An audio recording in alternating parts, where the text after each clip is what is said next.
All right. That's all you, Donovan. Okay, thank you. Hey everyone. So thank you all for joining this webinar. Um, so this is webinar as part of the Youth for SDGs campaign that was launched in August at the Millennium Campus Network Conference. The Youth for SDGs campaign is meant to, it's a sort of for youth and by youth campaign that seeks to raise awareness on existing opportunities for young people to get engaged in different aspects of the Sustainable Development Goals, whether it's through advocacy, awareness, policymaking, or on-the-ground practice. We want to sort of highlight existing opportunities and platforms where youth can get engaged in and participate and contribute to the SDGs. Just to give a little bit of background, or maybe a quick sort of rundown of the webinar today.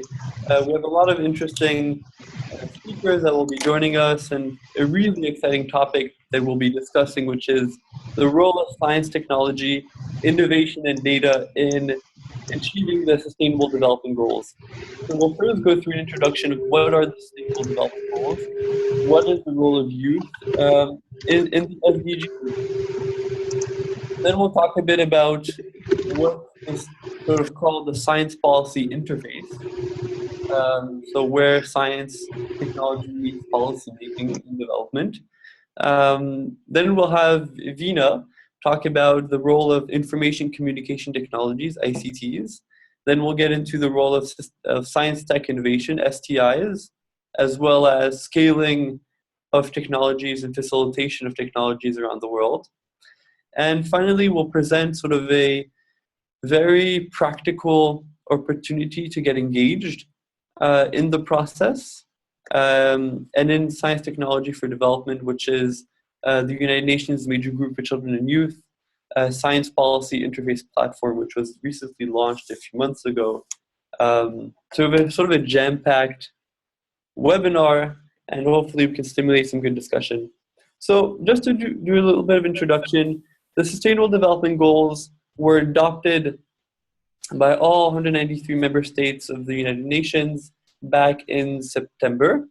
And it's sort of ushering in a new era of development. It's sort of a revitalized commitment to humanity, to shared prosperity, and it focuses on 5 main aspects: people, planet, prosperity, peace, and partnership. And it does so by approaching it from 3 integrated pillars, and those are the environmental, the social, and the economic. So as you can see, compared to the Millennium Development Goals, the SDGs are very sort of more integrative, they're more interdisciplinary, they're more cross-cutting, and they're really highlighting the ideal sort of vision of what society should be and what society can be in 2030. And when we think about youth, sort of as torchbearers of the agenda, it's quite important because, you know, where we stand today, we'll be the ones responsible for implementing the SDGs in 2030, as well as maintaining it for the next generation. So there was a big campaign called The World We Want, which sort of highlighted the ideal state of society. But as the Secretary General's envoy on youth said, the outcome of our efforts won't be the world we want, but rather the world we deserve. So it's both sort of a generational opportunity that we have, but it's also a responsibility to contribute in whatever way possible, whether it's through sort of international, regional, local level, or just individual activities that we do, you know, on our own. So now to get into the science policy stuff, science, technology, innovation, so very broad, but really the whole point of this discussion is to highlight how we can leverage tools in science, technology, and innovation to facilitate the implementation of the Sustainable Development Goals, and also to adequately and accurately monitor the impact of the SDGs. So one of the big things is to have the SDGs be, well, and development in general, be a more data-driven process, so that it's really based on empirically founded methodologies, and it employs a scientific lens to monitoring impact. Because way too often in the past, sustainable development agendas have been sort of reflecting of political interests. And the whole idea of looking at sustainable development from a science policy interface perspective is to depoliticize the process, as well as utilize the sort of expansion of tools that are available to us in science and technology innovation, and then make sure that sustainable development doesn't sort of develop it, doesn't progress in vacuum, but rather has a data compass that is accompanied with it. So it's sort of a very interesting and a very important aspect of the Sustainable Development Goals. In SDG 17 partnerships, one of the means of implementation, it talks about technology, the role of technology, and there's of course the big role of data. There was a huge, big data initiative, but when you have big data, you also need big impact. So there's sort of there's a big sort of importance of utilizing technologies properly to fit within local contexts and capacities as well. So enough talking on my part. We'll now have Vina give us an introduction of ICTs, this information communication technologies. Vina, as she mentioned, is a student at Boston University, graduating in May. She is president of the Global App Initiative, an organization here on campus, which she will go into. She's also a Millennium Campus Network Fellow. So Vina will give us sort of a brief overview of ICTs and then talk to us about your experiences. So I'll let you take over. Thank you. Thank you, Donovan. So as Donovan mentioned, I'm Vina. I am a senior at Boston University. And I guess I'll start with talking about ICTs in general and how they've had an impact worldwide, and then go into specifically what we do at Global App Initiative and maybe kind of using that as a model for implementing this type of technology in global development in general.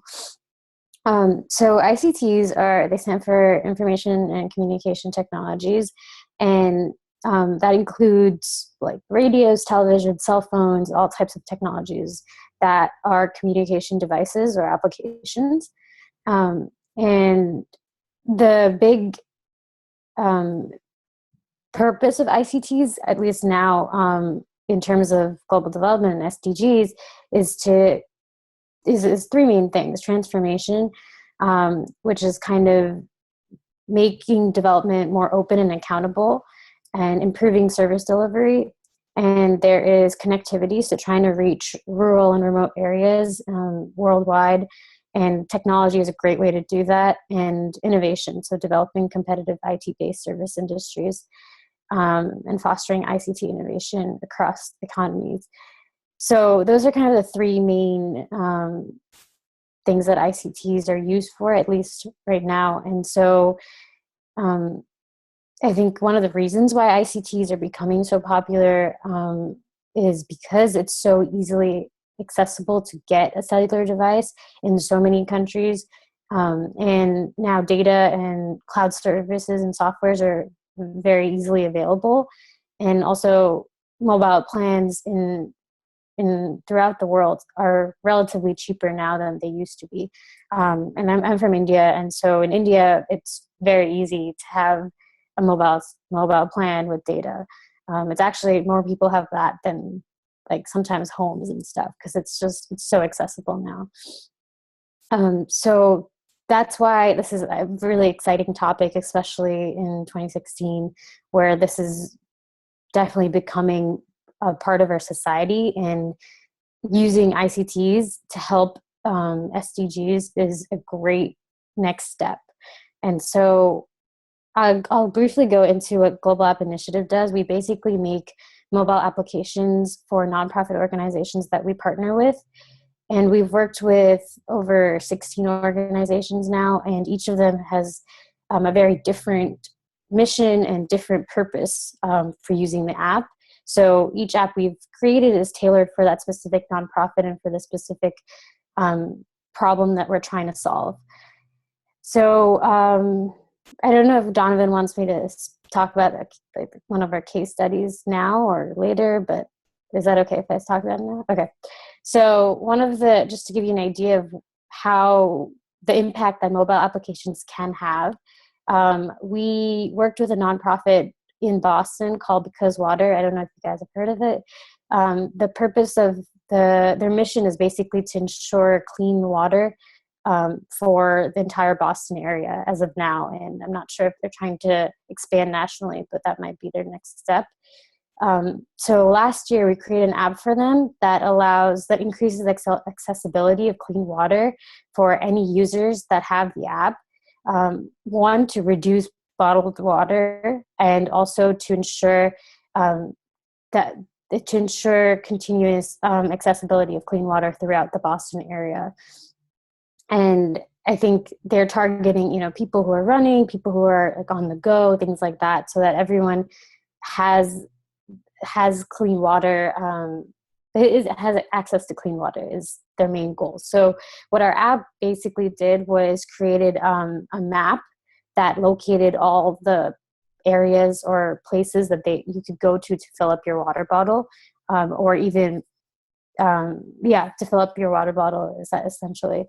And it was very useful, and they still use the app, which is great. And so I think one of the SDGs that this would target would be the clean water and sanitation. And so this is just one example of the power that a mobile application can have on global development and the SDGs. Sorry, I talked a little fast, but is there anything else that you want me to mention?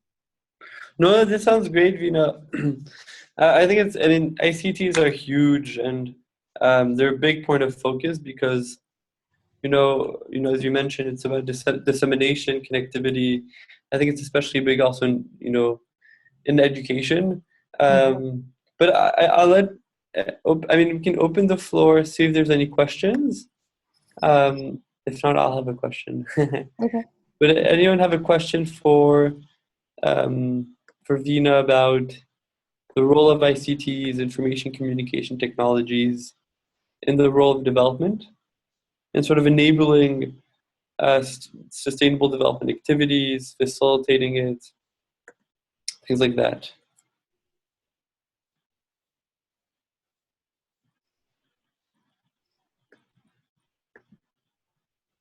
Some people are on mute, just so they know.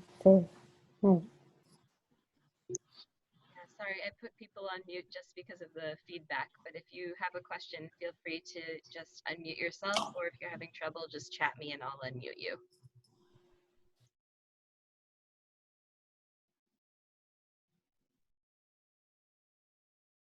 I have a question. So you mentioned sort of the opportunities it has for connectivity and innovation. And I was wondering what your thought was in terms of disseminating knowledge. Mm-hmm. So using ICTs to reach sort of the most vulnerable, the most marginalized in society, both locally in the US, but also abroad, in terms of education. Because there's big initiatives from people like Facebook, Google, to set up, better, but drones or Wi-Fi or something. So to give everyone access to internet in the most remote regions of the world, and connect them to knowledge. And a lot of people believe that knowledge is sort of a base platform that will help, achieve a lot of the sustainable development goals because it helps build capacity, connects people with knowledge. So I was wondering what your thoughts were on that, and is it feasible to do what you're doing and scale it on a bigger? Yeah, I definitely think so. There's I think a lot of room to expand globally, and that's something we've been talking about as well. That like I mentioned, so many people have they have mobile devices, and so because it's very easy for them to purchase one and maintain it, it's probably the best way to try and I get like even in terms of knowledge, like increasing awareness and knowledge about SDGs, I think through mobile devices is definitely very possible throughout the world, just because it's so easy now. And there's always like companies and things that are making mobile, like smartphones, cheaper, and they don't need to be like an iPhone. You know what I mean? Like you can make mobile devices on any device now. So mobile applications on any device. So it's definitely possible to do that. Yeah. I don't know if that answers your question. Were you asking more about increasing like knowledge through mobile devices, Yeah, sort or of. like increasing the knowledge of mobile applications and devices? More so the former, Okay. access to knowledge through mobile Yeah. devices. Yeah, I mean, I'll just give you another example. So we worked with Harlem Hospital 2 years ago, and we created a mobile application for them about how to it is for the hospital. So it was like for patients to understand a little bit more about just either their situation and what they can do to ensure that they remain healthy and have a full recovery from whatever problems that they're facing. So yes, it's definitely, you can create applications like that where they're easily usable by any user, and they can really learn a lot more about really anything, in this case, healthcare. But it was very helpful for them. We got feedback from them, and their families are using them, and it's just helpful to increase just knowledge of how to remain healthy and what are things that they should do so that they don't face more severe issues. So Yeah, definitely. I'm interested in hearing if anyone has, everyone, the thing about ICT is that it's so ubiquitous. Everyone uses ICTs in one form or another. So it'd be interesting in hearing, if any of our participants have, utilized information communication technologies in some aspects of their work, and if they want to share that with us. Hey, sorry, quick question, Vina. Who makes the apps? Do you make them Oh, yourself, like as the organization, or do you like get volunteers to help you out that specialize in that sort of stuff?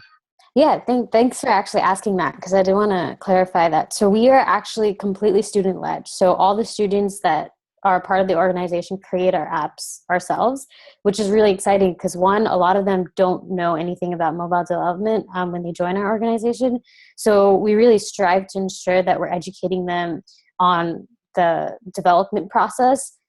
And so yeah, that I think that just shows that anyone is really capable of creating a mobile application. You don't really need to have that background, which is a very good thing. So yeah, thanks for mentioning that. That's really good. I think that's something I'm gonna try to bring into my own organization, more so than before.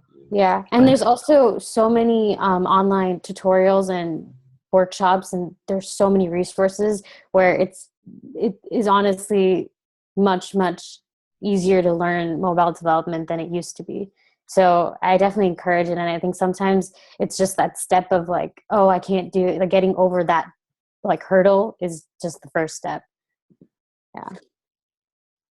How many like people did you get as a team, or slash an estimate of how long to create a very basic app? Would you say, just Um. from your experience? Was Yeah, it like I five think people? Was it 10? I What are think we the looking at? ideal amount is around five to six. Keeping it a little smaller, I've seen is more useful and productive.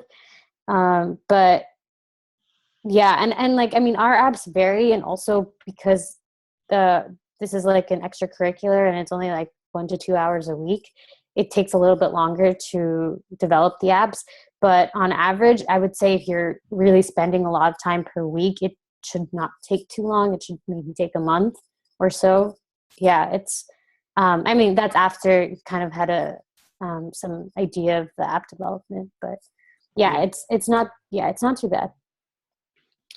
I guess I have one more question. Can you talk a bit more about the importance of the partnership? I mean, partnership is a huge, Mm-hmm. cornerstone of the SDGs, because we're trying to make linkages anywhere, between all different stakeholders. So especially when you try to develop apps for your stakeholders, how do you ensure you mentioned something about personalizing the apps to Mm-hmm. fit their functionalities and their needs. How do you foster this sort of partnership? How do you uh, make it fruitful and ensure that that connection is sort of strong? Because I feel it's really one of the most important things is to understand what their stakeholders want and incorporating that into the design aspect of the app. Yeah, that is very valid. When we first start off, we ensure that everyone on the app development team knows what the nonprofit wants and expects from the app before we start anything. And throughout the process, we have continuous communication with the partners and to ensure that what we're creating is what they wanted. Because there's a lot of um, I guess sometimes miscommunication when it comes to app development, especially when a different team is creating the app for the nonprofit. And definitely to ensure that there's like less miscommunication, we definitely try to show the nonprofit our different, like our finished versions as we progress so that they can see what we're working on and what the app actually does and the functionality of it. And we ensure that that's what they wanted. The other thing we do ask them for is what their essential features are so we can really target those. And then any additional features that they have to ensure that because we have a time limit, we want to make sure that our app has everything that they really, really need right now. And then we add in anything else that might be useful for them. But yeah, it's very important to have that communication and really finding out why they want this app to solve what problem. And and understanding why each of these features needs to exist to really have a functional application. Yeah. So, you're on mute, Donald. Oh, thanks. Sorry, Yeah. no, thanks so much, Gina. I think it's Yeah. quite interesting, and hopefully, we can link up with Alex and other people watching the webinar who might be Yeah. interested in that. Yeah. Feel free to email me. I think my email's in the chat, and let me know if you're interested in this type of thing and incorporating it in your organizations. I'd be happy to help you guys get started and give you guys the resources that you might need. I think this is really great, and I really hope that we can start implementing it in various places globally. It'd be really cool to do that. And like you said, the resources are there. It's just about linking up with the people that have the interest. Mm-hmm. Yeah. Yeah, That- that's the main thing. Like you really just need to have the determination and interest, and everything else is you're capable of doing it. Yeah, definitely. Yeah. So, to move on,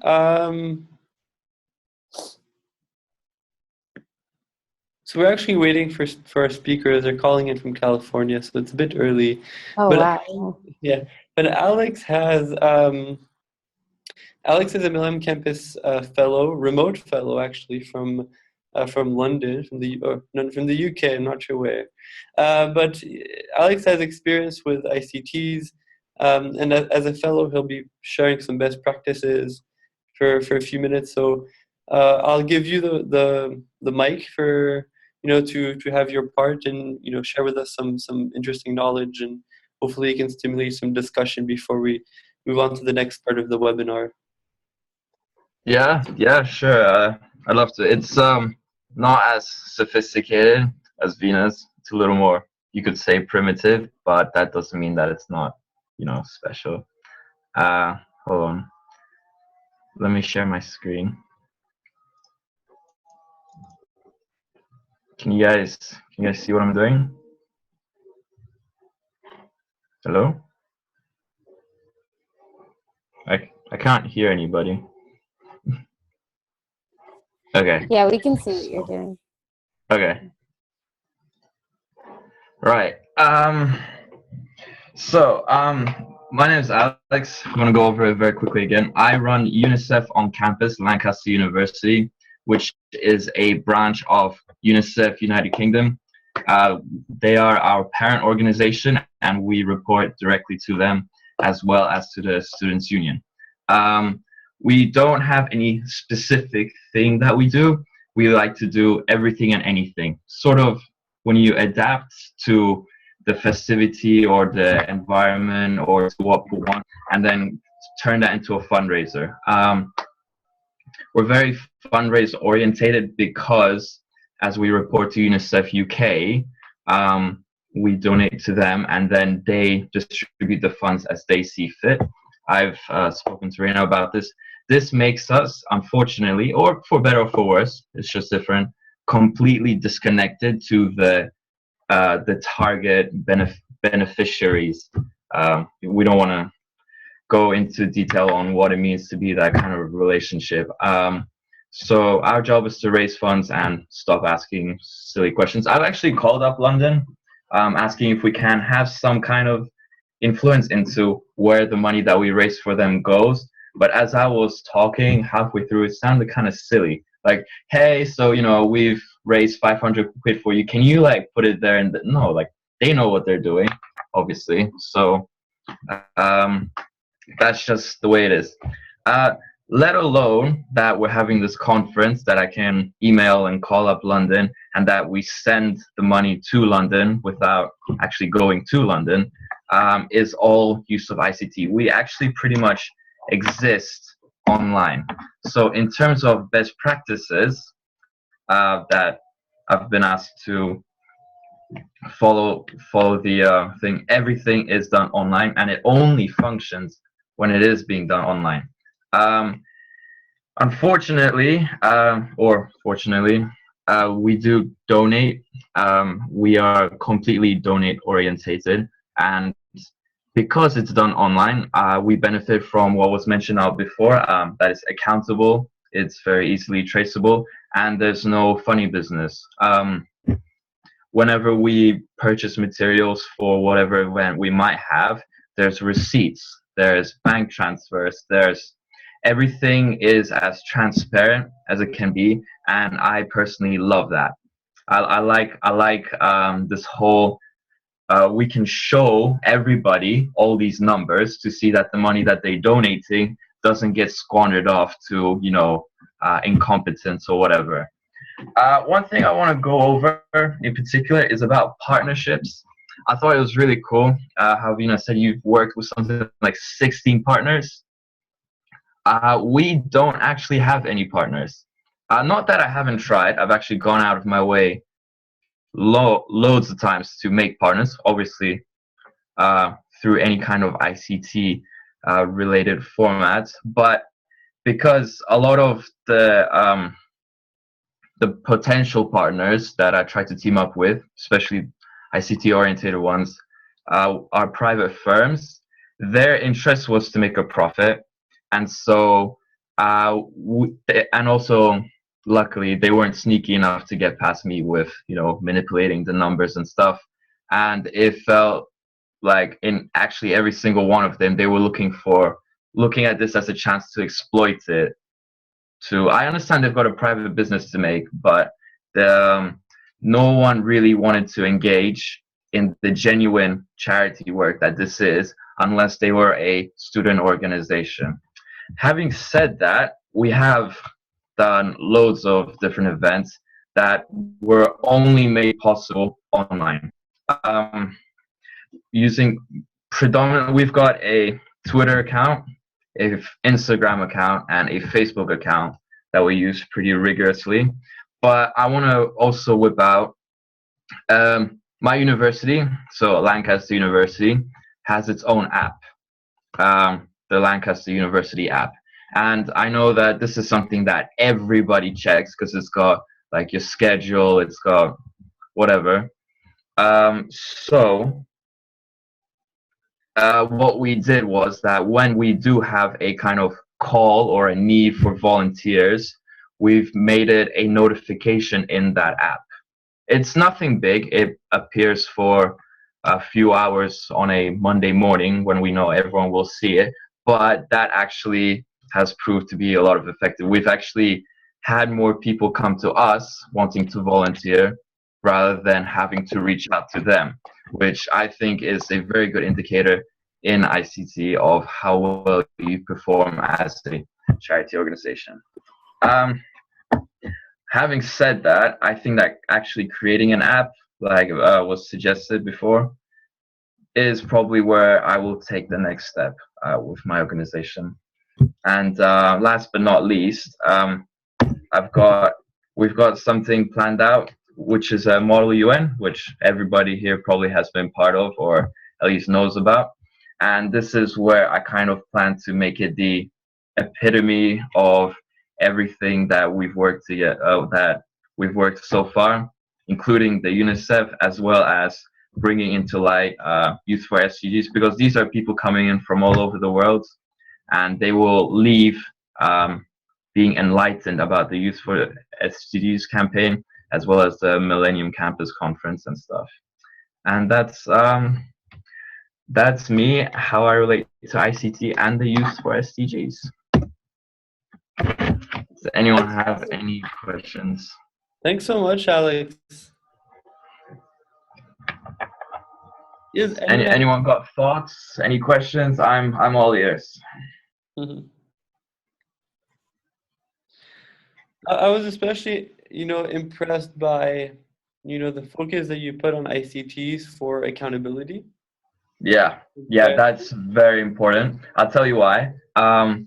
When I took over last year, the last year management, there was a lot of criticism by the student union that they engaged in a lot of dodgy things.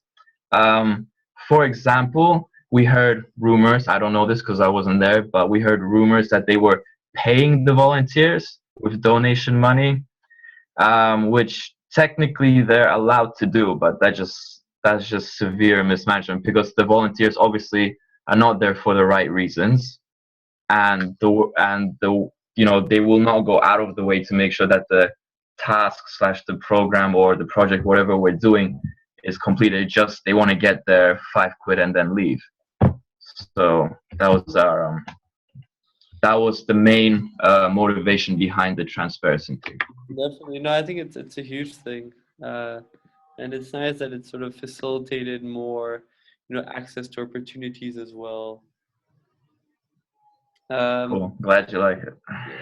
Thanks, Alex. And definitely, if you're interested, I think that's a great initiative with the Model UN.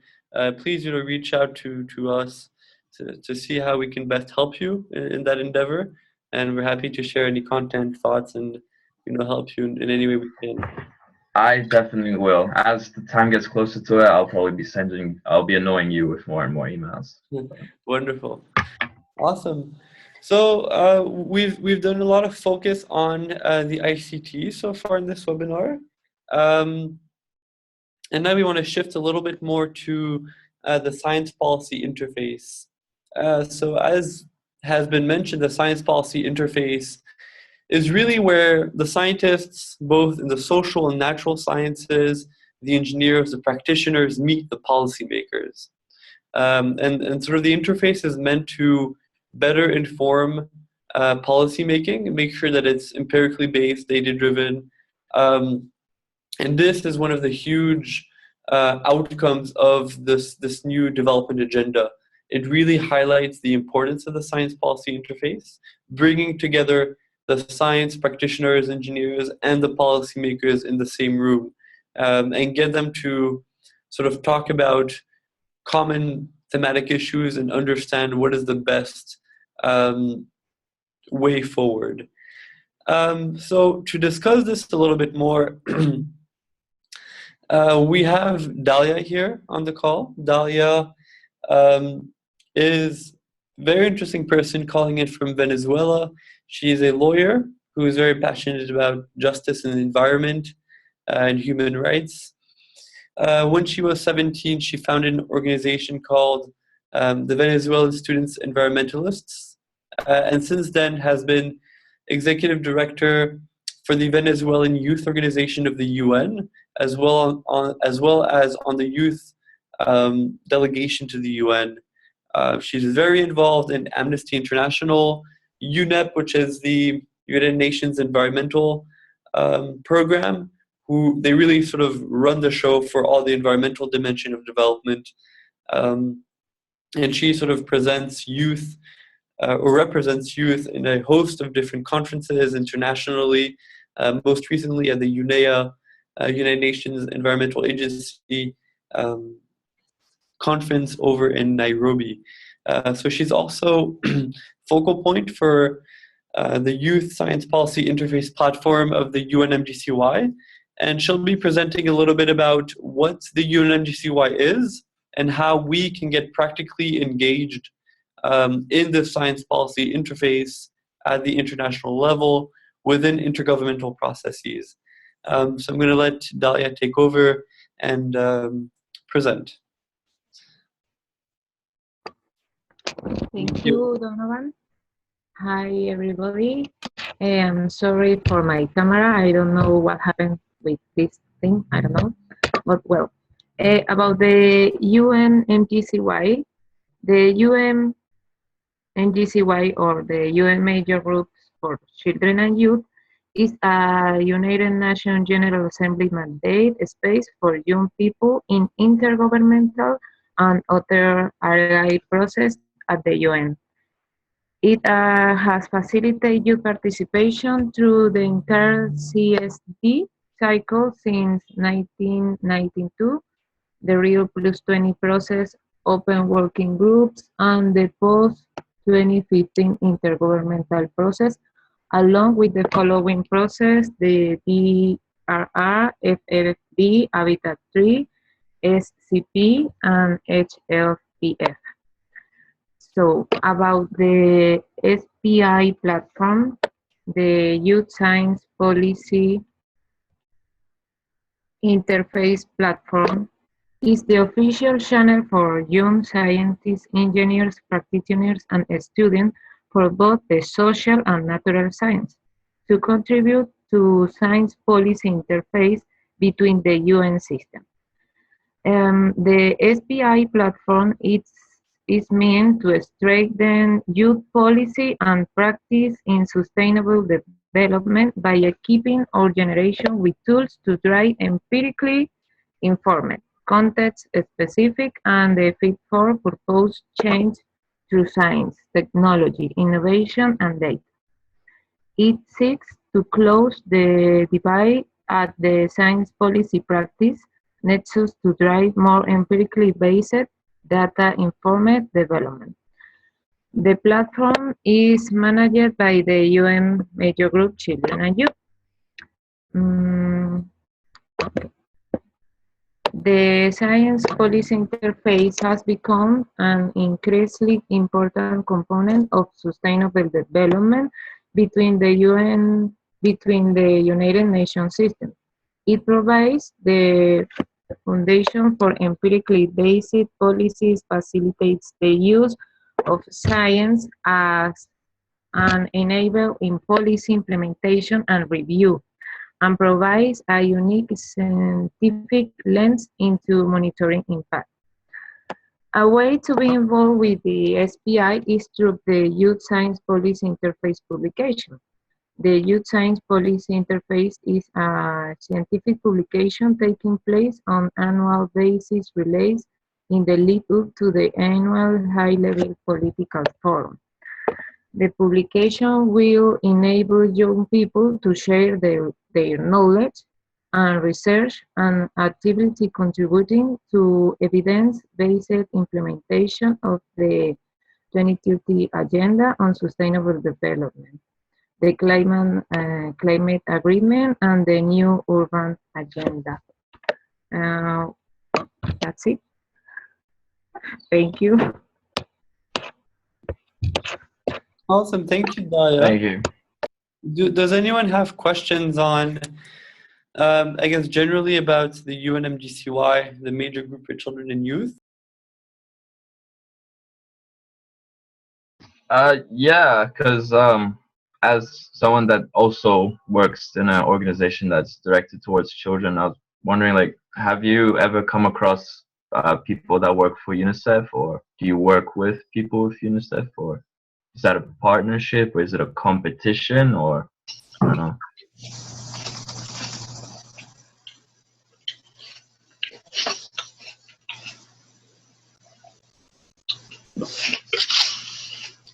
Hello?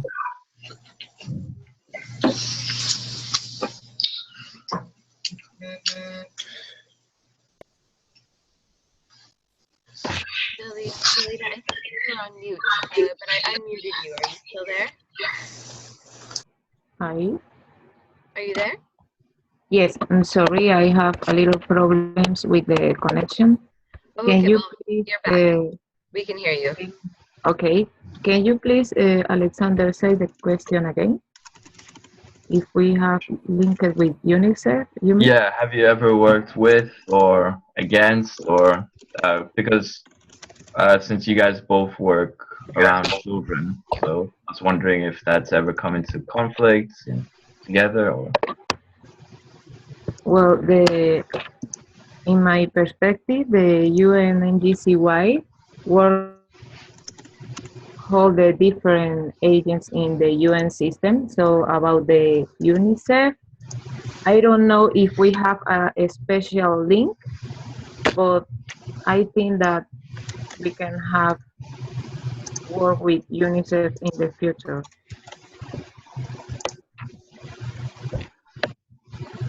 all right, cool. Answers my question. Thanks.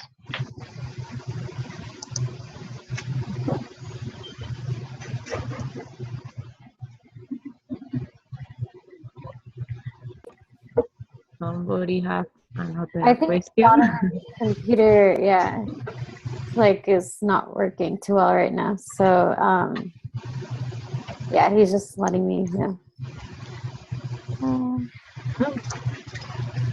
So, oh yeah, it looks like he disappeared. Yeah, yeah, he said his computer just like shut down on him. It might have overheated. It's pretty funny because we're talking about ICT and how it's great. Does anyone else have any questions?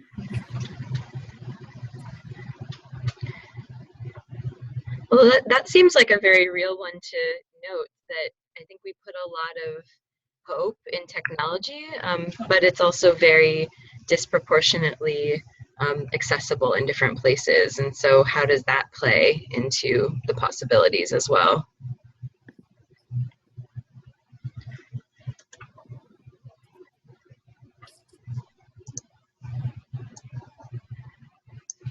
Hi, Donovan, you're back? Yes, hi. Oh, okay, great. My computer crashed. Oh. Yes. What was the question? Or Oh, it looks like Delita's on mute again. Are you still there? Yes, I am Oh, here. great. what was the question to Dalia or to the group? Sorry. Yes. Oh. Alex, would you like to repeat? I think you were the last one that Donovan missed. What is it that I said? Was it about the UNICEF coming into contact with the UNMGCY? And I was wondering if there's any like conflict of interest, because they're both UN organizations that work, towards children. So I was wondering if do they work together? Do they sometimes compete, which I don't imagine that they do. And yeah, and I was told that they work in like different frameworks, and that they're orbital around more different things, which kind of makes sense for them both to exist. Yeah. Dalia, do you want to answer? Do you want me to answer? No. I'm just letting you know what you missed when you disappeared. Okay. Thank you. Sorry. Yeah, so the UN MGCY is sort of a self-assembled space. It's not actually an organization. So any youth essentially can engage, as any youth under 30 or any youth organization can join the UNMGCY and partake in its activities. and the different opportunities it has to offer, join calls that they facilitate, and get involved with activities. So it's really meant to be a coordination mechanism at the global level to mobilize youth engagement in these different activities in sustainable development policy. Yeah. Yeah. Sounds good to me. Sorry I missed a bit, but any other questions for Dalia about the Youth Science Policy Interface Platform? Or maybe ways, like, I guess, what are ways that our young scientists here can learn more about it and engage in the activities?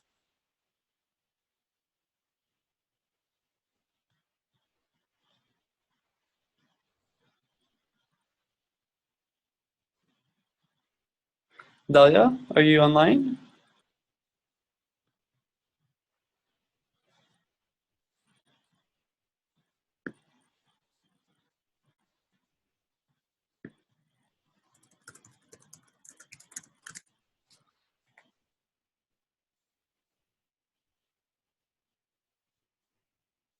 Okay, I just got a message from Dalia that she has connection problems.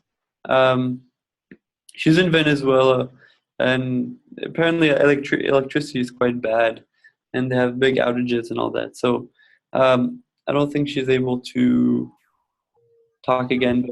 But if you're interested, we'll share with you the links on how to learn more about this platform, how to get engaged in it, and all that. So thank you all for for contributing, and thank you, Dalia, for joining from Venezuela. Now we have two special guests from California, actually. They're brave for joining this early in their day. It's about 7 a.m. there. So we have Daniel and Kimmy, who are joining us from Cal Poly. And I'll just give you a quick introduction to what they're doing. So Kimmy is studying environmental engineering with a minor in gender, race, culture, science, and technology. And Daniel is studying civil engineering with minors in ethics, public policy, science, and technology. So, they're very sort of suited to discuss these topics. The role of science and technology in development. How does it work within the context and capacities of communities? And they're both, as mentioned, studying at California Polytechnic University, very engaged in an organization called Engineers Without Borders, which they might introduce a bit. And they both attended the United Nations Millennium Campus Conference last August. So they're excited to sort of talk about the implications of science, tech, innovation, and sort of the role that we have in contributing to that. So I think they have much more exciting things to say than I do. So I'll let Daniel and Kimmy take over. They'll give us sort of a brief overview, and then we'll open it up to questions and discussions for the rest of the time. Thank you.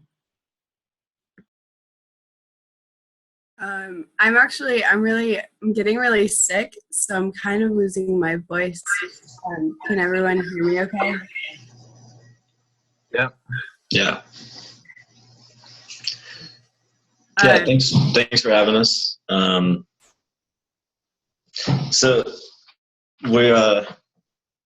we're coming from Engineers Without Borders at Cal Poly, which is a student chapter of a national organization that focuses on engineering solutions in development work. Kimmy and I have both worked in Thailand together, doing monitoring and assessment trips for a new community, both on a bridge project and an energy project now, and going through various stages of that process. Kimmy is also vice president of the club, and I'm the project manager of the Thailand team.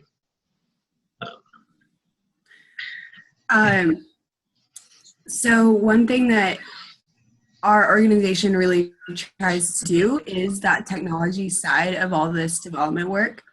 And it's great because it is both a student organization and a professional organization. So there are professional engineer chapters as well.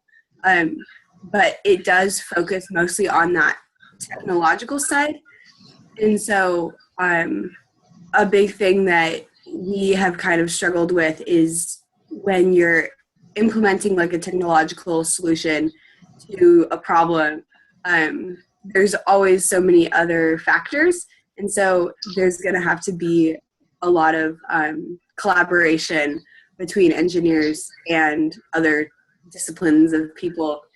And so that's kind of an area that Engineers Without Borders definitely could grow in, is those types of solutions, as far as like integrating other types of disciplines with engineering.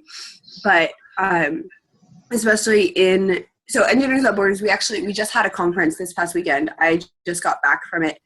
Dawn was there also, and it was our international conference, and we all met in Denver in Colorado and got to kind of talk about different like the role that EUB, Engineers Without Borders, wants to play in the SDGs. And it was interesting because they definitely talked about they sort of brought up the SDGs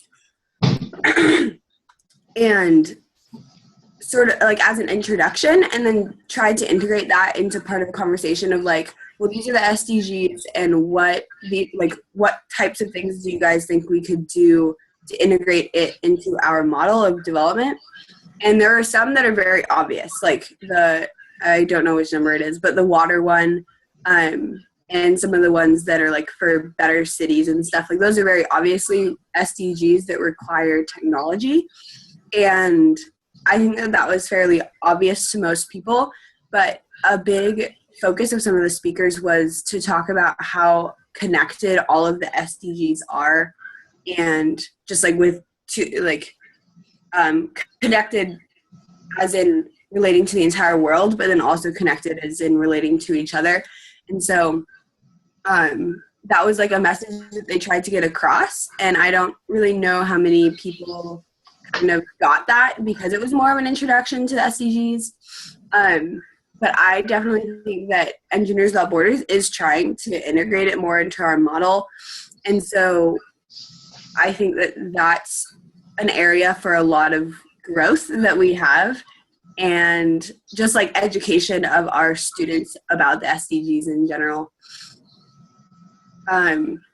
Something that I think is really great about the SDGs is that it kind of forces that collaboration. And so Dan, maybe you can talk a little bit about this a very specific type of collaboration that we've been talking about a lot within our club, and it's integrating business solutions as part of your engineering solution. And so I'll let him talk about that.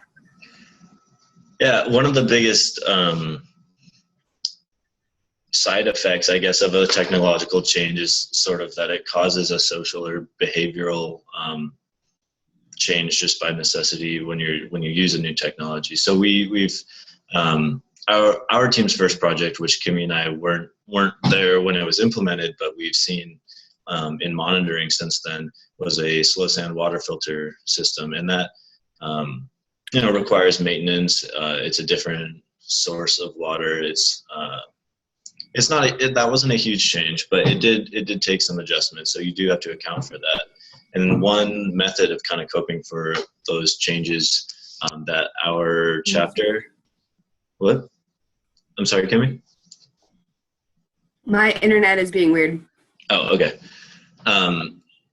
One method of working through those changes that our chapter specifically, and I know other chapters as well, have looked into is sort of combining an entrepreneurial model with these technological innovations. So, for example, the Malawi team at Cal Poly designed a bicycle-powered maize mill to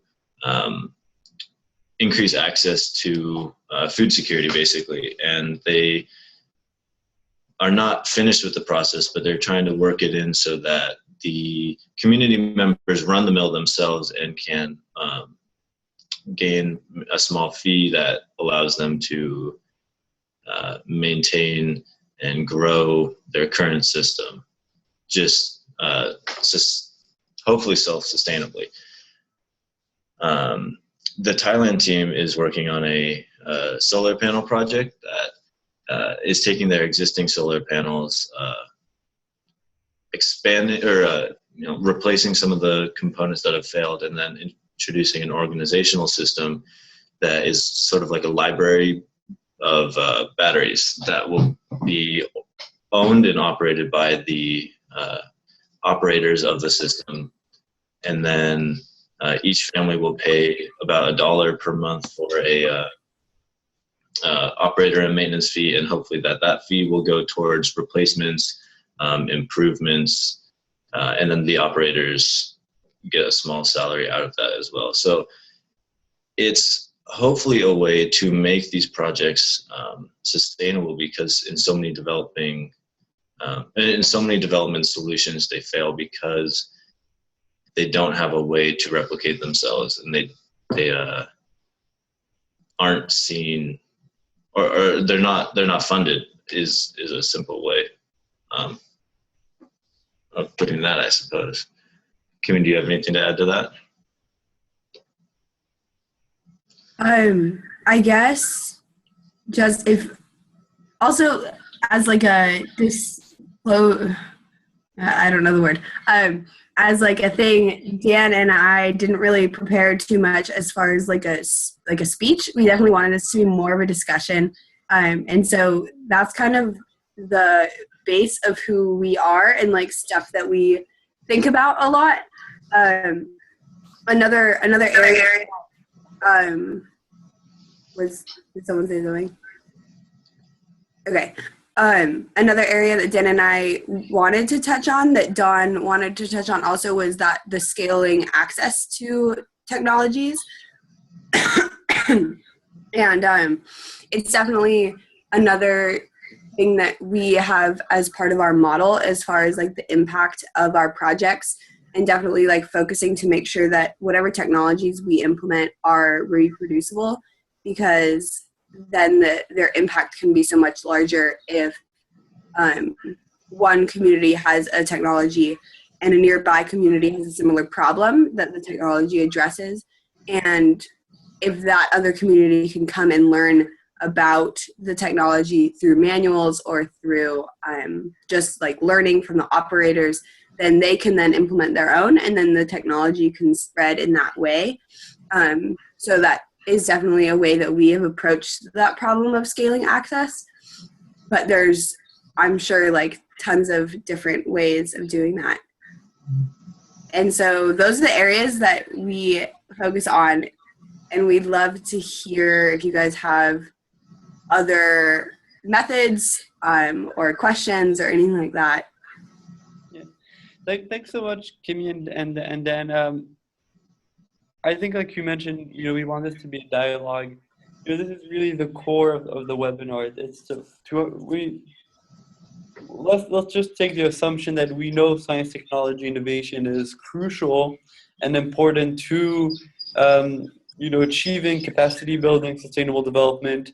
What I really liked, which is something you two highlighted, is the interconnected nature of these different goals, and how sort of you can't approach one without approaching the other, because they're all sort of interspersed and interdependent. So, when we think of these tools of science technology as enablers for reaching those goals, right? The question is, how should we frame our perspective? And how should we keep in mind sort of the cultural contexts within which these technologies are developed, the social context, the environmental context, also the political context, and how does that affect our approach to sharing technologies and having interventions with technologies and making them appropriate to the local systems. So I think you guys definitely opened up it well, and it'd be great if we could hear from different participants who have worked with science technology, or who have thoughts about it. What are the best practices that we can share with each other in terms of ensuring that the use of technology is appropriate in development. So I think it'd be great if we could have a discussion on that. Anyone want to start or give a comment?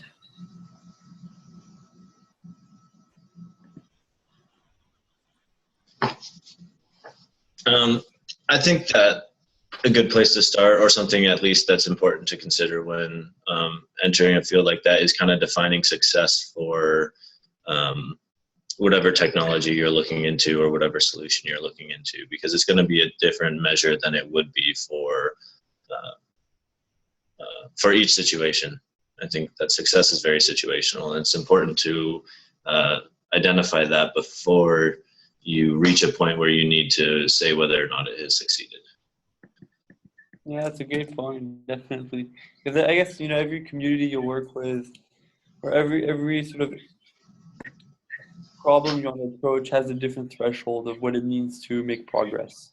Mm-hmm. And I think also that's why, as we talk about, the role of science technology, we also realize that it's inherently tied with the role of data and ensuring that you have the data to track your progress. And, is your intervention, is your technology innovation having a positive impact on this environment, or is it having a negative impact, and how can you actually track what that impact is and see when you're having progress and success, right? And I think it's something that maybe lacked in previous development agendas, but they're really trying to build up the capacity of countries and communities to adequately track data and collect data accurately to do that. Just a thought that I have on that too is one of the big problems with determining how successful these SDGs are is going to be that measurability and figuring out how, like, if the SDGs were successful. And it's really hard to approach these types of problems that can't by nature be like, oh, we implemented like 50 water filters. Like, if you just quantify it that way, which is the easiest way of measurability, that doesn't necessarily mean how many lives were, like, how much water access increased. And so and if you look at the SDGs at the sub goals within the water one, at least, they don't have those specific like measurable goals. I think that they're still in the process of determining that. And so that's going to be a really hard thing. And I've tried to talk about it with people, and we haven't really come up with a way of, like, how do you quantify, like, water access? Apparently, with the Millennium Development Goals, within the access to health and water, or sanitation and water goal, there was none of that measurability either. And so it counted as access to hygiene if you, like, everyone, like, pooped in one hole, and then one guy came in and, like, shoveled it all out into the river. Like, that still counted because it was contained at some point. And so defining success and also, like, determining how we're going to measure that is going to be such a huge challenge. And, like, personally, I almost think that, like, the measuring side of it, like, as an engineer who, like, works with engineers all the time, like, we have to have numbers to, like, prove anything, pretty much. Like, if there's not a number of, like, how many filters were implemented or a number of how many lives were, like, impacted, then it almost, like, doesn't exist. And it seems like that's almost a huge weakness, because the more that you try to measure something like that, the less important a specific person becomes. They just become a number. And so that's something that I've always struggled with. So if you guys have any input on that. Yeah, that's actually a really good point, because I agree actually with both in this kind of complex, this kind of I don't know. People are obviously more than just numbers on a thing, and we want it to be very personal. But at the same time, unless you've got raw, real life progress that you can, that you can see, that you can compare, that you can trace, then also it feels empty. Then it becomes kind of airy talk, and it becomes very flowery, good intentions, but there's a phrase in many languages for good intentions. So um, that I think that's something that you are struggling, but everyone that's involved in these sort of things is struggling with as well. And the only thing I've ever come across that seems to work is a balance between them. Like, this is a number, but this is, only a part of it. I don't know. That's just my thought. It's a little hypocritical for me to say, considering that in my own organization, I'm the most far away you can get from the end result, the beneficiaries as you can get. So I am dealing in only numbers. Do I like that? No. Is it a bad thing? I don't know. It's just the nature of the organization that I'm dealing with. But yeah. Yeah, I mean, data is definitely a central part of the agenda. I mean, there are 17 goals, but there's 169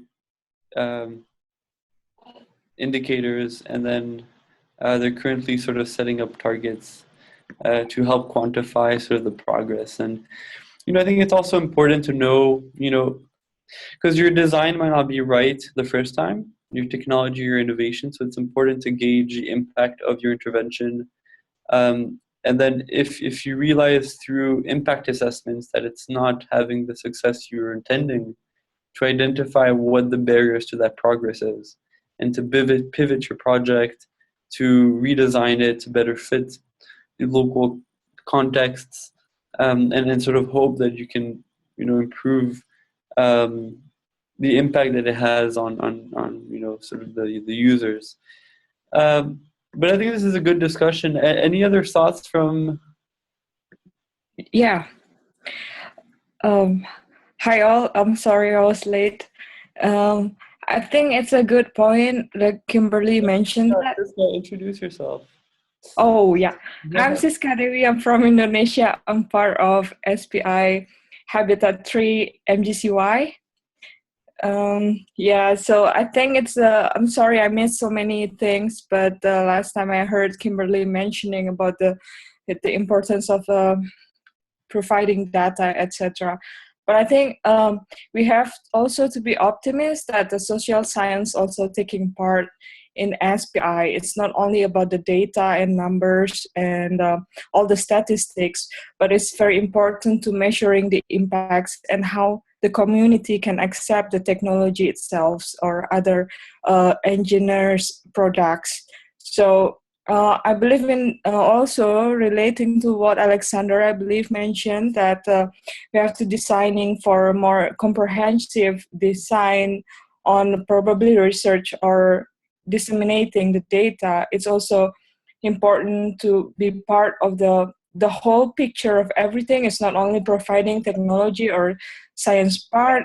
Yeah, science part. It's also a social part. We can do some anthropological methods combining all the biophysical data for.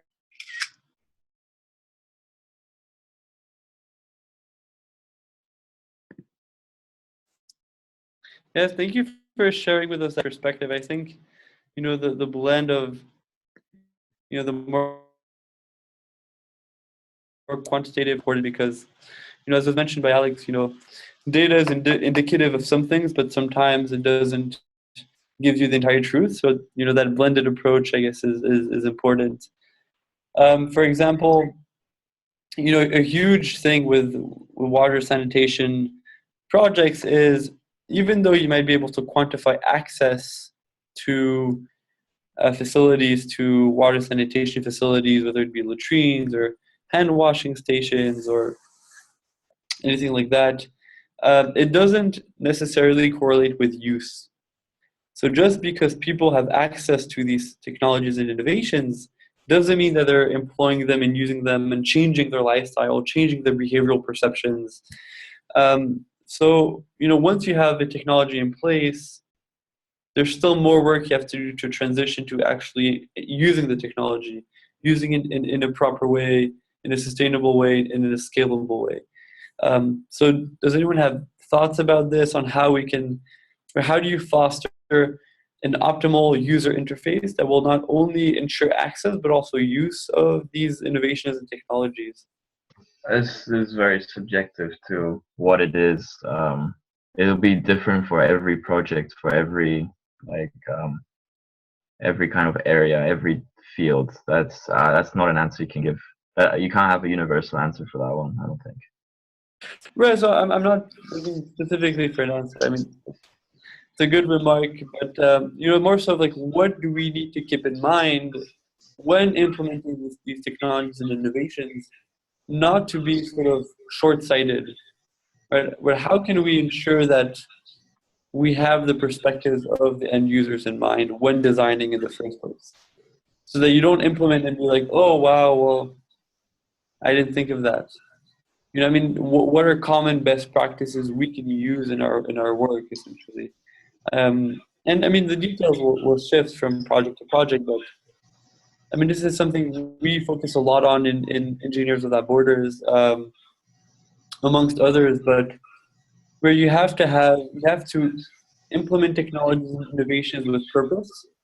It has to be purpose driven. It has to be sort of contextualized to where you're implementing. And the question is how to get that context, right? So I don't know if people have thoughts on that.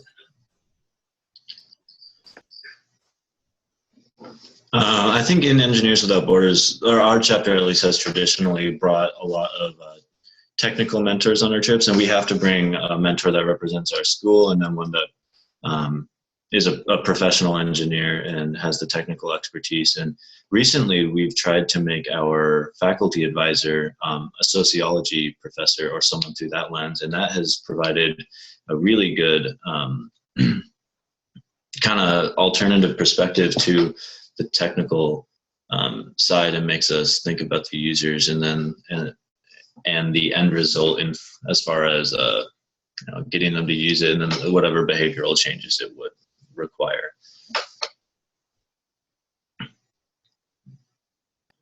Yeah, good points, definitely. Any other best practices that I guess from experiences that you would want to share? I think my computer just froze for a second, so I don't know if I'm interrupting anyone. I have, like, something that I've been thinking about a lot is those steps that you take when you're doing your assessment before the project is implemented. And I think that we all have a good grasp of, how important the social assessment is. But there's also a lot of it that, like, a lot of emphasis that should be put on the mindset of, in our case, the students who are going on these assessment trips. And because we definitely try to, focus on partnering with the community and being, working alongside these, like, other people, instead of just coming in and implementing, like coming in, assessing, implementing a project, and just trying as much as possible to involve the community. Like, it needs to be one step further than that and actually integrate. My computer's about to die, so I have to plug it in. But just, like, the mindset side of it is, like, really important that, like, I think people don't talk about too much.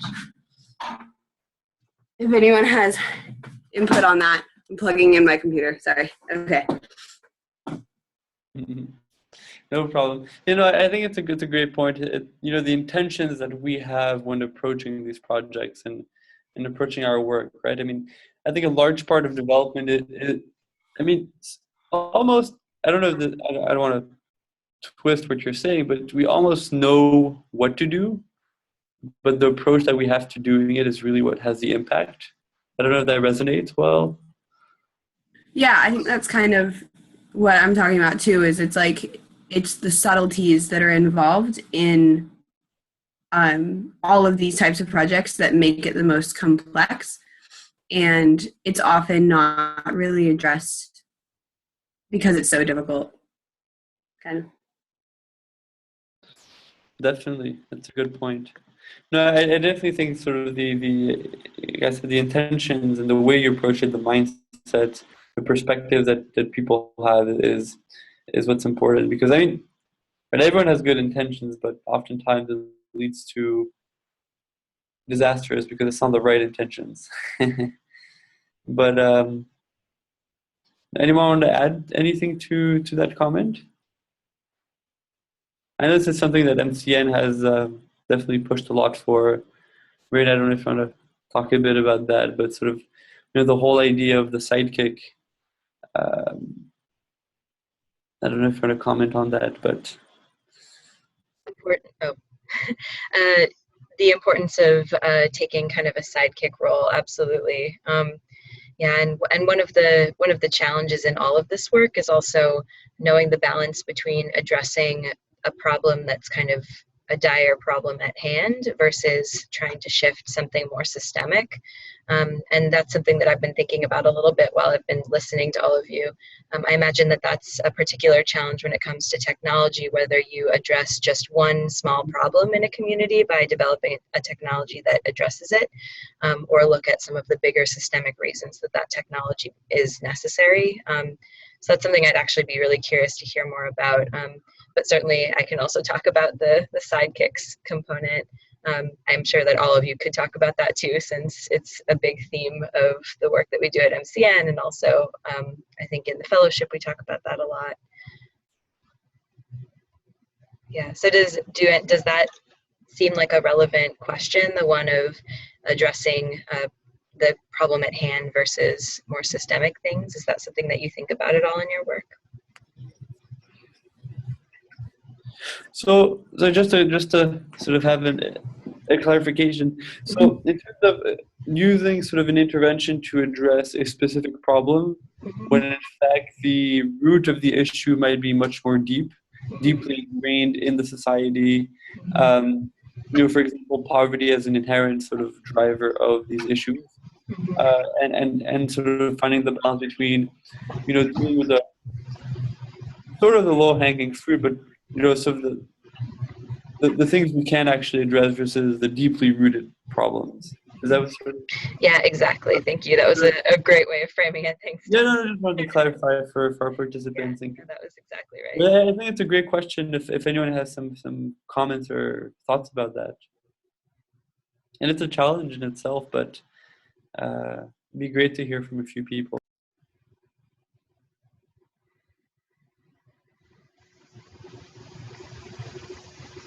Also, if that's still unclear, I'm happy to explain further. I know that was a kind of vague question. Yeah.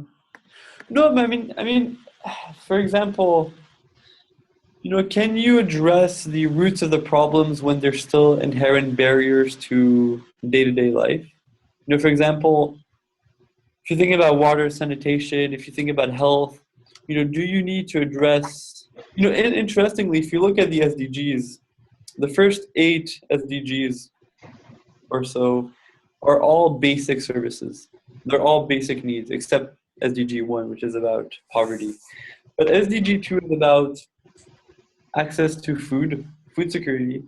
SDG 3 is about health. SDG 4 is education. 5 is equality. 6 is water sanitation. 7 is energy. Right? All of those seem to be somewhat tangible, basic services that we can work on through technologies and innovations. But do we need to address those barriers to improve life in order to then address the more sort of deeply rooted issues, which include the climate change, which include sustainable urbanization, which include peace and security of community partnerships? Right, I'm just wondering, sort of, are the basic services precursors to allow you to build enough capacity in your community to then address the more systemic community-wide issues? I'm wondering what people's thoughts are on that. Is that something that any of you have seen in the work that you've been doing in Thailand or in wherever it is that you've been doing work? Yeah, a little bit. I think it's super important to address both the sort of like, well, yeah, both the you know, direct impact that you can have, and then also the systemic issues that these that these technologies are needed. Like you said, I'm trying to think about my view on that. We work with mostly refugees from Burma and southern China.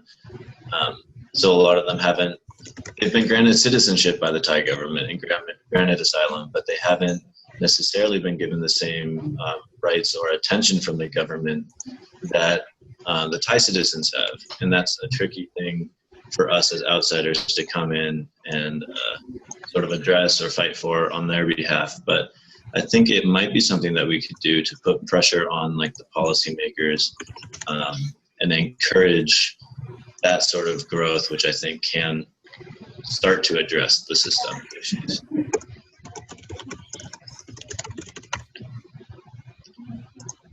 Thank you.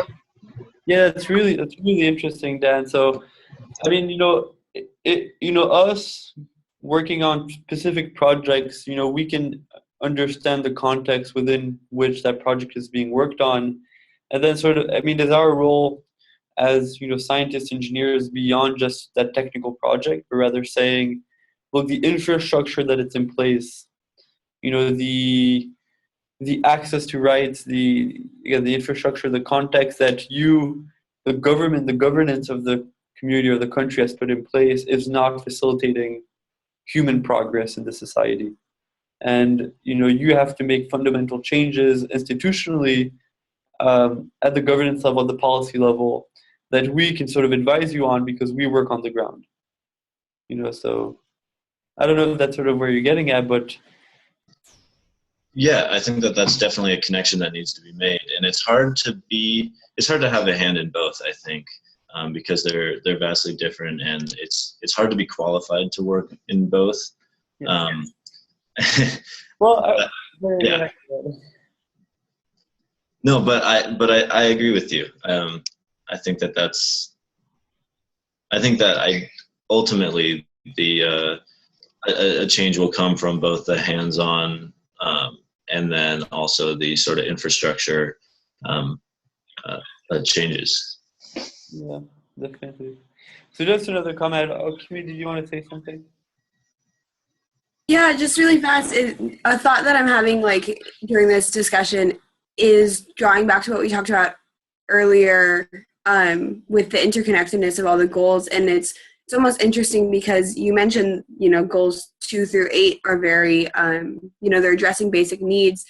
And if, say if you address one of the other goals in a certain specific area, would that then, because of those systemic roots, fix one of the other goals? So say like you fix gender equality, okay, like that's a broad statement, like fixing gender equality, but like you somehow implement a social change that makes shifts that the gender roles towards being more equal within a community, and that somehow then provides water access. And that those things are so much more difficult for us as people who are working from the outside to address, because those systemic issues are so hard to determine. Almost it's because everything, and this is something else that we were talking about earlier, is that everything is so very specific to a certain community at a certain time in their lifespan. It's being going in for even 6 months, a year, and living there, it would still be really hard to find those systemic roots. And even though those might be the best way to address the problem, because tangibly you could accomplish multiple goals at once, 2 birds with 1 stone, but I think that because that's so much more complex and so much harder, the only thing that we know how to do is address the tangible side of the problem, which is the technical solution. And so I think ideally you are addressing all the goals at once, or as many as possible, and integrating those ones that aren't technological with those ones that are. Yeah, no, I think that's awesome. I think, both, the statements you made and Dan, in terms of, what is our role, and, is it more of a, bottom-up approach? You first start with the basic services and build capacity to reach the more systemic issues, or do you address, the root of the issue, like you said, gender equality or climate or something like that, and by addressing those, as a result, you'll have greater access to basic services. Right? So you also have the bottom up and the top down. And I think this is sort of indicative of the science policy interface, which you've been talking about, because the science, at least in my mind, tries to go more from the bottom up, where the policy goes from top down. And this is where they meet in the middle and sort of, Daniel, you said, are we sort of, is it appropriate for us to sort of comment on the policies as well? Well, I would argue it's almost as appropriate as politicians who, sometimes don't have as much experience, to tackle these issues. And I think the world was become so complex, and as you mentioned, can be so interconnected and interdependent that, technologies, and as scientists and engineers, we can't develop technologies without thinking about the social, economic, political, environmental context within which they're being developed. So we can't silo them to thinking just about the technology. Right? I mean, it has to sort of happen in a medium of society and people. While on the policy side, the current, systems of policies and governance, lack the technical understanding and capacity to address these big issues in society. So there sort of has to be sort of an interface where they can have a dialogue, where there can be increased awareness, increased, sort of a more collective and concerted approach to these issues by having sort of the top down and bottom up meet together. So I think it's a very nice way to sort of put things in perspective and understand sort of what the crux of the issue is. But yeah, thanks for these awesome comments. Anyone else have comments that they want to make? And thank you, Raina, also for launching this question to us. What, like, if you were in a position to like reform it and change it, like, what would be the what's the ideal scenario? Because I don't want to like put it into a hierarchical, but say someone from a more central office imposing policies has the idea of what funds they can get and has like a very bird's eye overview of the projects, whereas the person on the ground has the view of what's happening on the ground. And for any organization to be successful, you need both. You need the person on the ground to tell the person on the top what they need, and the person on the top needs to tell the person on the ground what means they have. And then that's when people start getting arrogant and cocky and not listening to one another, that's when it actually becomes an issue. Otherwise, that kind of system is created because it actually should work. I don't know. What do you think?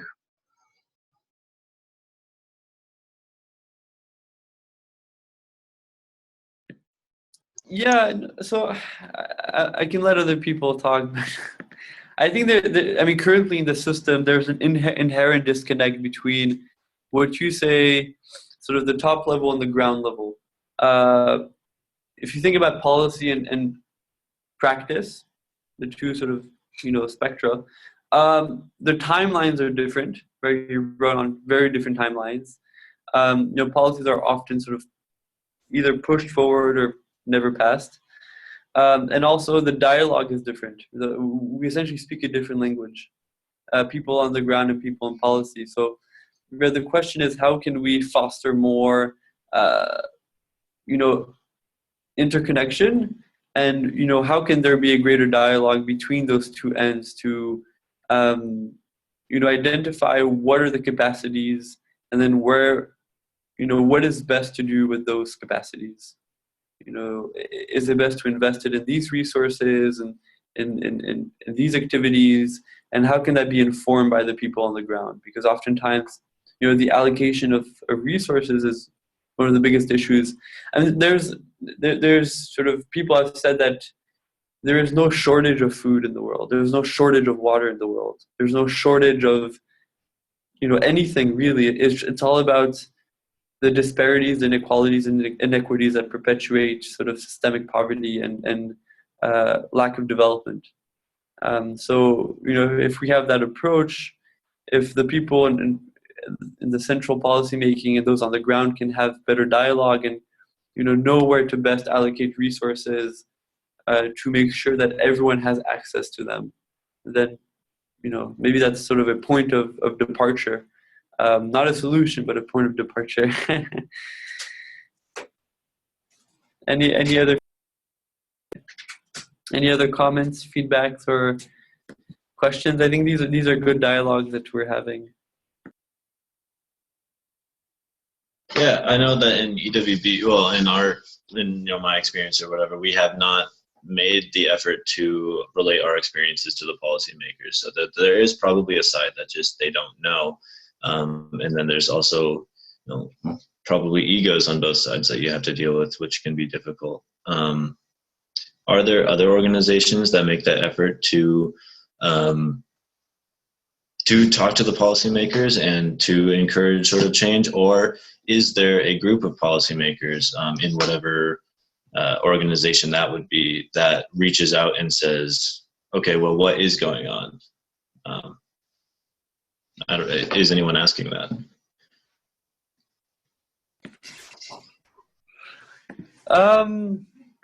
I guess from experience, I think historically there hasn't been much of that dialogue happening, but I think that there's a new perspective, a new approach to development where these questions are being asked, and policymakers sort of have to seek out the people on the ground and vice versa. And I think there's, I think over the past decade there's starting to be the avenues for that discussion to be had, to facilitate that discussion. So if we look, I'll just give you a few examples. Within the UN system, for example, the Secretary General has a scientific advisory board that is meant to advise him on policy recommendations from a scientific lens. And it's relatively new, but things like that, they're creating the avenues for participation and for that dialogue to take place. And I guess once these avenues aren't made, then it's really all just talk, and there won't be sort of practical progress on that end.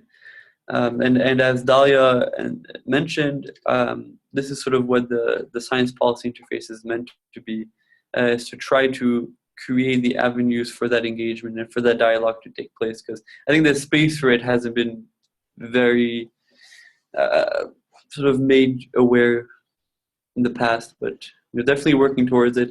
There's a lot of organizations that I think do it. I'm just not sure. I'm trying to give an example.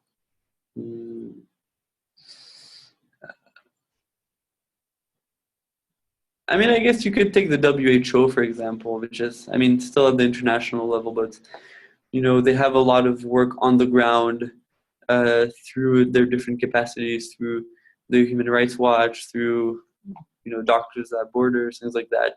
And then they do a lot of influential things in the health sector of development policy.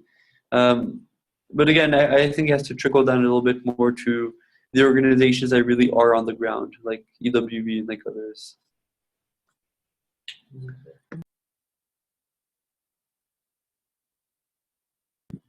So any other suggestions or questions?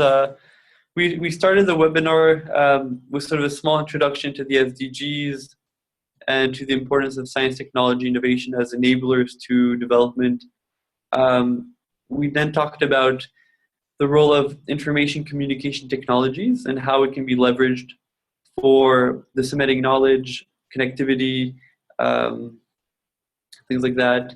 And then we went to talk about practical ways that we can engage in this science policy interface. We heard a few examples from Alex here, from Dalia, from Siska, and then we heard from our friends in California sort of the role of science, technology, innovation, and how we have to keep both the technical and non-technical aspects and dimensions of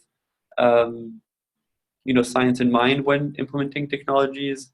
How we have to sort of have a two-pronged approach, both bottom-up and top-down, to get a more richer dialogue engaged between the scientists and the policymakers. So with that, would anyone want to make some last contributions, comments, or questions? No pressure. Just I think we covered a lot of really good things. I'm really happy with the discussion personally, and it's already a lot to take in and to apply to our own, our own cases, our own organizations and stuff. Just putting it all together. ICT and science is the future, and if we want our missions and organizations to keep up, we gotta keep up with the times, right? Thanks so much, Alex. No, it's great to hear that from you, and hopefully, as mentioned before, this webinar is meant to be sort of just a point of departure and just an initiator of discussion and dialogue. But I'm glad you feel you can take some things back to UNICEF and your own sort of approach to the work. Anyone else want to make some last remarks before we close? I would just like to thank you all. This was a really, really fascinating discussion, and we had such a great mix of folks from all over the world with really, really interesting perspectives. So thank you for calling in and for waking up early or staying up late, depending on where you are. And Donovan, thank you for leading this great discussion as well. This was wonderful. Yeah, no, absolutely. No, I can't reiterate it better. It's great to see everyone come out and take the time out of their day to, partake in these discussions, because that's the only way we can raise awareness and disseminate that knowledge to other people. These webinars are recorded, if you didn't know. So they're going to be put on YouTube, shared on networks. Please feel free to share it with your networks so that they can also gain from the discussions. Any last comments, or if not, then we'll be closing. So thanks again to Reina for facilitating, and as well to our speakers, Alex, Dan, Kimi, Dalia, Siska, and Vina, who left the call. So hopefully, as mentioned, we'll send a little follow-up email with our contact information, and so that we can continue the discussion forward. You know how to reach us on the Youth for SDGs page, and don't hesitate to do so. We have a lot of work ahead of us, but it's exciting. So best of luck to everyone. Have a great morning, afternoon, or evening, depending on where you are. And hope to talk soon. Thanks, guys. Yeah, thanks. Thanks. Thank you.